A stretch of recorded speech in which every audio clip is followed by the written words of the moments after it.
Assalamualaikum warahmatullahi wabarakatuh. Apa kabar semuanya? Berjumpa lagi dengan saya tentunya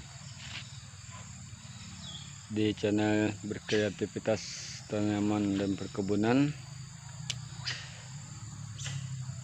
Semoga buat sahabat semuanya sukses selalu, rezeki selalu dilancarkan. Sekarang kita jangan lagi banyak lalai. Apapun yang perlu kita tanam sejenis tanaman apa saja. Yang jelas kita berkebun, berusaha dan untuk mencari rezeki gitu, agar sesuatu yang kita tinggal buat keturunan kita ada untuk pemegangan masa depannya, agar mereka tidak segitu bersusah payah lagi atau banyak yang mengepek punya orang lain. Jangan sampai seperti itu. Jadi apa yang kita buat di di semasa kita hidup itu ada untuk jaminan penerus kita gitu. Di kali ini saya ingin mengupas cara pembuatan bibit pinang yang khususnya untuk daerah Sumatera. Jika masih ada yang sulit untuk mendapatkan bibit yang bagus, di sini caranya saya buat dengan sebagus mungkin dari tanaman umur berapa, usianya berapa, dan tingginya berapa, dan yang dipilihnya seperti apa, dan caranya bagaimana. Tentu di sini ada caranya. Semoga video ini bermanfaat.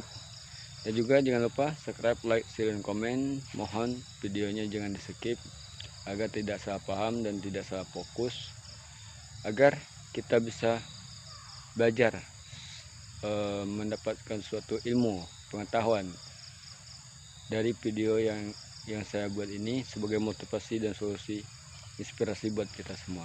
Oke, jadi hanya itu. Kita lanjut ke topik pembahasan berikutnya. Oke, let's go.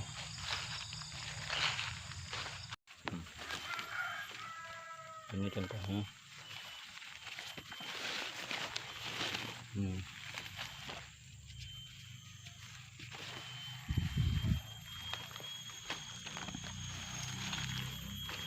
Nah, jadi kalau ini perbandingannya, yang kuning seperti ini kan beda sama kuning ini. Nah, ini kan agak merah-merahan, yang ini kuningnya agak lain. Lihat, yang ini kalau untuk bibit banyak gendala. Ada yang tidak berbuah, ada bibitnya kerdil, ada tanaman akhir ujungnya mati, nggak mau hidup ya kan. Tapi kalau ini udah tua sesuai dengan cara pembuatannya, tentu akan membuat hasil yang bagus gitu.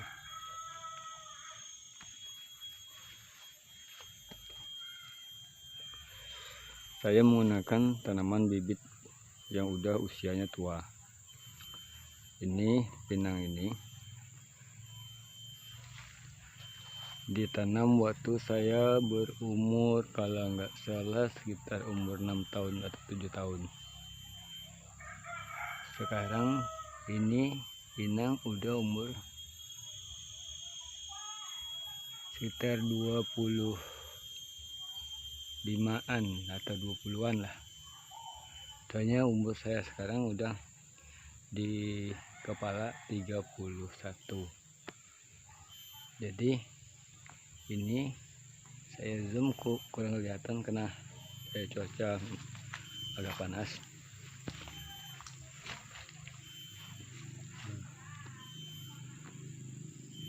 Tingginya sampai kelihatan.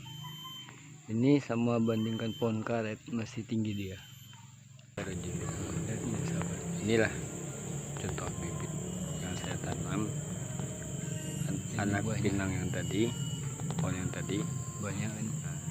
Dia berbuah. Ini saya nanamnya di pagi hari. Batas itu udah cepat segitu tingginya. Dia tetap berbuah. Tanpa dipupuk dia berbuah.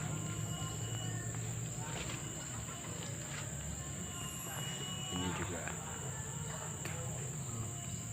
Jadi kalau pohon itu kalau nanamnya di sore hari, umurnya walaupun udah puluhan, semakin dia tinggi, dia tetap bagus gitu.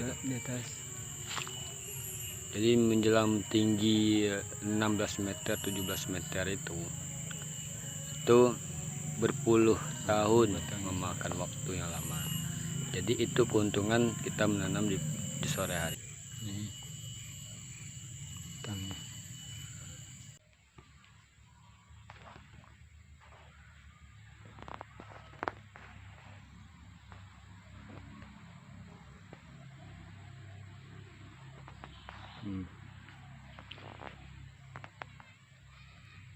Ini yang sudah saya buat kecambah kemarin, saya semaikan dulu ke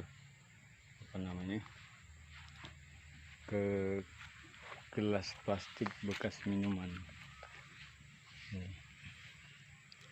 Ini saya rendamnya kemarin sekitar selama 1 bulan saya merendamnya sampai seperti itu kulitnya seperti ini. Nah ini sekarang udah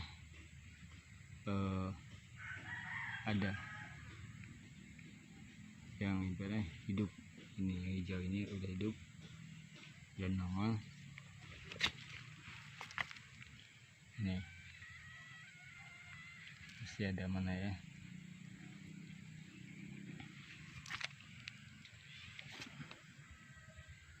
nah ini itu yang hijau. Nah ini juga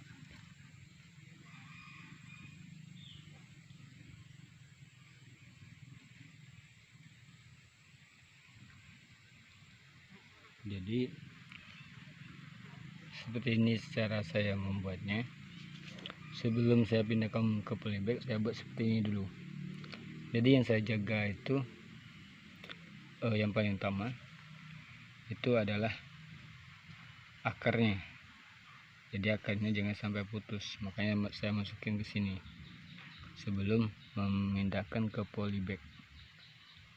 Ini ada sekitar semuanya sekitar 200 lebih. Masih ada yang belum saya buat seperti ini. Nah, sahabat boleh lihat ini minuman kesukaan saya, ini Panther.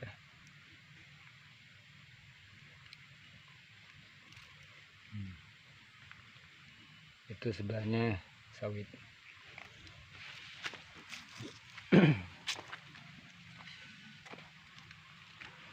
Nah, ini yang sudah saya rendam kemarin.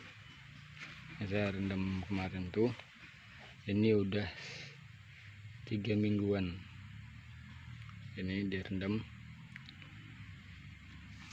Jadi hampir sebulan. Jadi ada di dalam satu biji sawit, biji pinang itu yang nggak tahan sama air gitu, yang mudah terserang sama penyakit. Seperti apa? Dia membusuk karena ada ulat, ada ibarat tuh ulat yang suka ibaratnya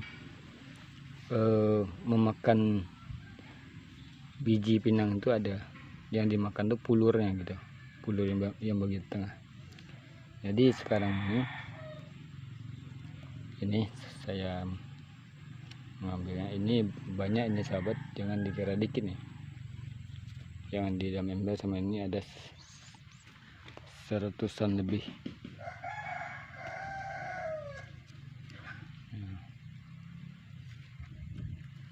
Jadi kalau pinang ini prosesnya harus cepat gitu. Nah ini yang sering rusak itu ini cacing atau benda yang lainnya, semut. Nah itu hobi itu, merusak benih yang kita buat gitu. Padahal yang saya rendam ini pakai air bersih loh. Saya lihat ini, saya buat seperti ini udah banyak contohnya di tempat orang lain yang sama cara pembuatannya seperti saya, tapi tidak semua orang tahu bagaimana caranya. Ini susah sahabat. Ini bibit yang saya buat gitu.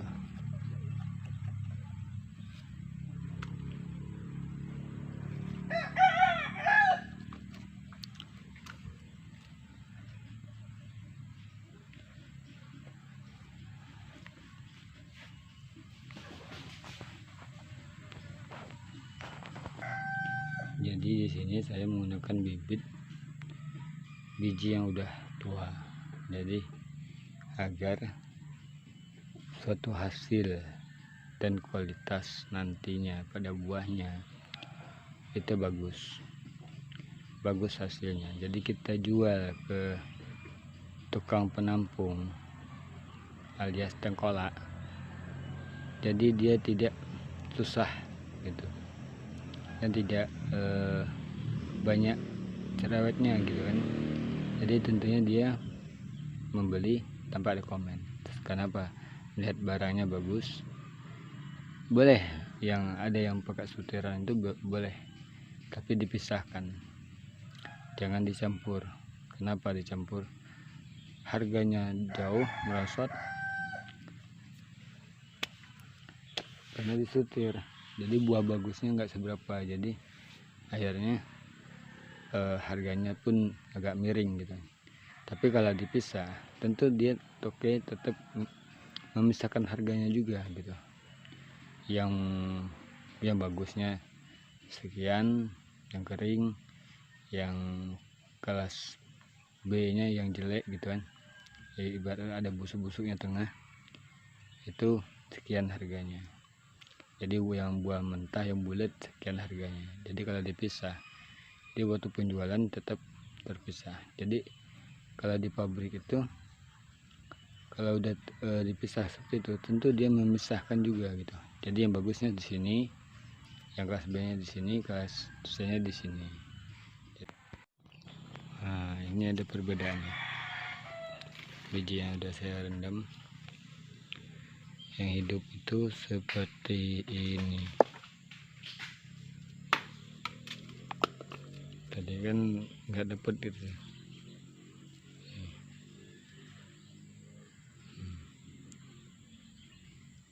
Ini jadi kalau direndam di tempat itu, kalau dia seperti ini, di bibitnya tahan air. Jadi akar serabut itu dia paling senang sama air. Kenapa? Sumber makanannya dia menyerap air yang paling banyak. Jadi kalau bibit tahan sama air, tentu dia akan subur gitu. Ini ada yang tidak jadi, yang dimakan sama semut. Ini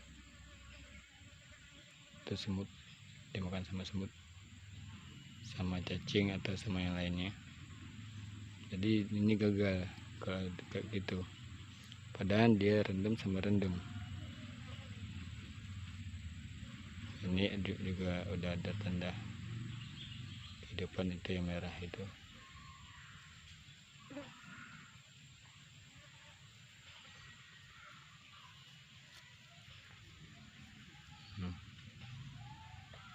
Itu udah jadi merah seperti itu.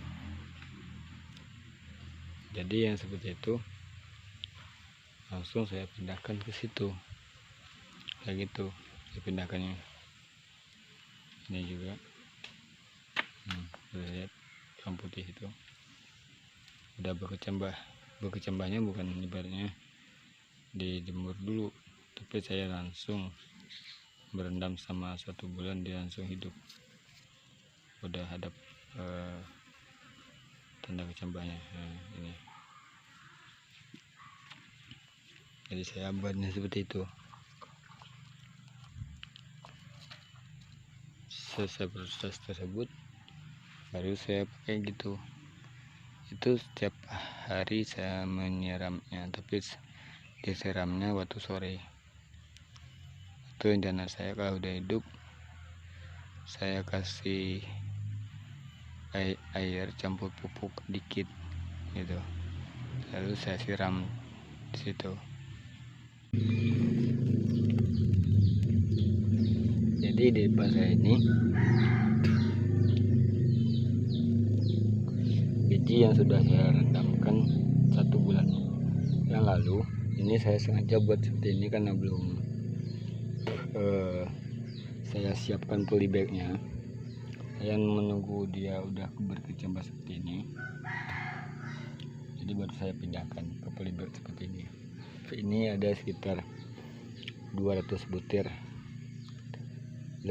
lebih ada.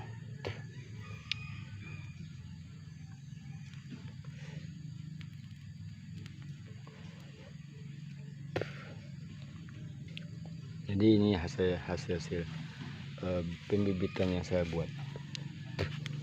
Saya di desa seperti ini, tanaman seperti ini, saya paling membersihkannya itu seperti ini. Ini kan yang udah mati, ini saya bersihkan, saya potong pakai gunting yang kayak gini. Yang udah kuning gini saya copotkan. Kenapa? Biar batangnya lebih cepat membuka gitu. Ini lihat sahabat sama saya subur. Ini ada sekitar 85 batang.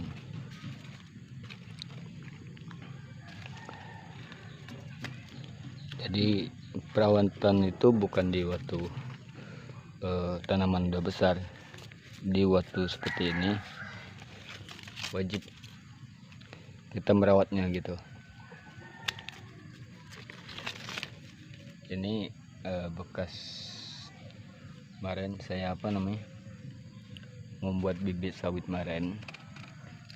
Air yang bekas rendaman itu saya pupuk ke sini, saya masukin ke polybag yang isi tanaman pinang ini, saya pupuk ini. Jangan dibuang sahabat. Kenapa?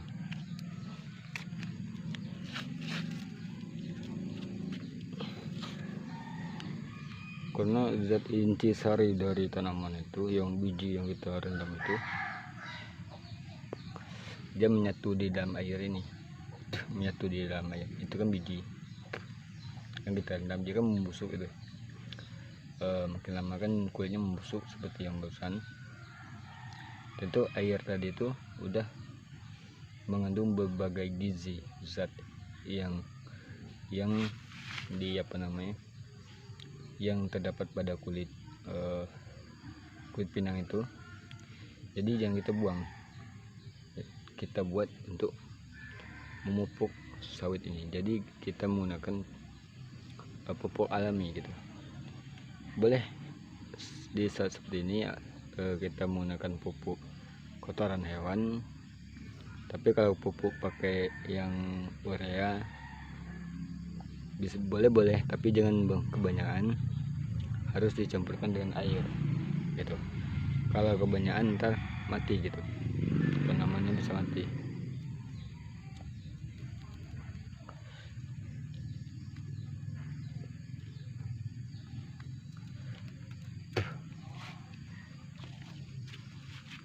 Jadi begini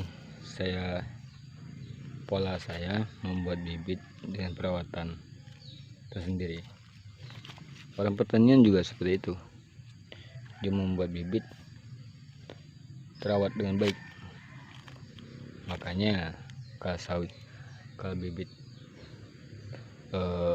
PT bibit pertanian itu bagus. Kenapa? Dia melalui proses dengan perawatan yang bagus dan maksimal gitu, sesuai dengan penelitian dia, pengalaman dia di saat dia belum tenar. Jadi dia udah tenar, jadi dia tinggal menjalankannya lagi gitu, sama yang saya lakukan sekarang ini. Saya tinggal jalannya aja lagi. Kalau penelitiannya udah banyak gitu, jadi ilmunya udah masak gitu, udah matang. Jadi yang kayak gini ini saya copot sahabat. Namanya perawatan kan harus seperti itu. Ini mana yang gagal nggak usah ditanam, ini kan gagal. Belum dikatakan bisa gagal atau bagus, belum tentu. Kenapa? Dia masih stres. Tapi kalau ini positif gagal, saya nggak akan ngambil. Saya ambil seperti ini ini. Jadi yang itu yang saya tanam.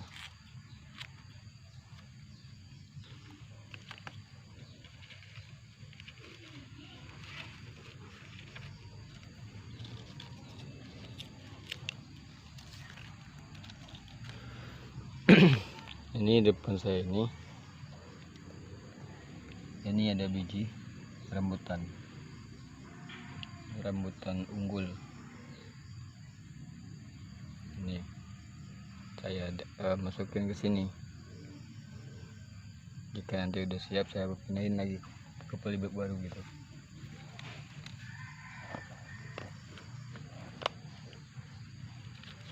Ini ada hasil karya dan tanaman saya sendiri. Boleh teman semua contohkannya, contoh yang baik dan benar. Ambil hal yang positifnya, yang negatifnya dibuang. Oke.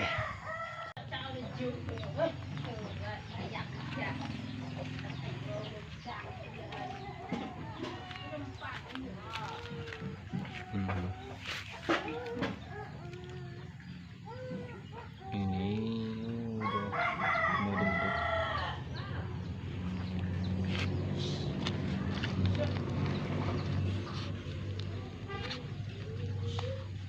Tuh lihat sahabat,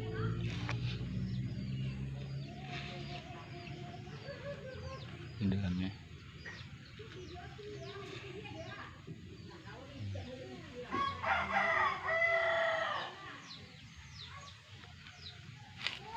Ini hasil kerja saya, ini sawit, tanaman sawit saya.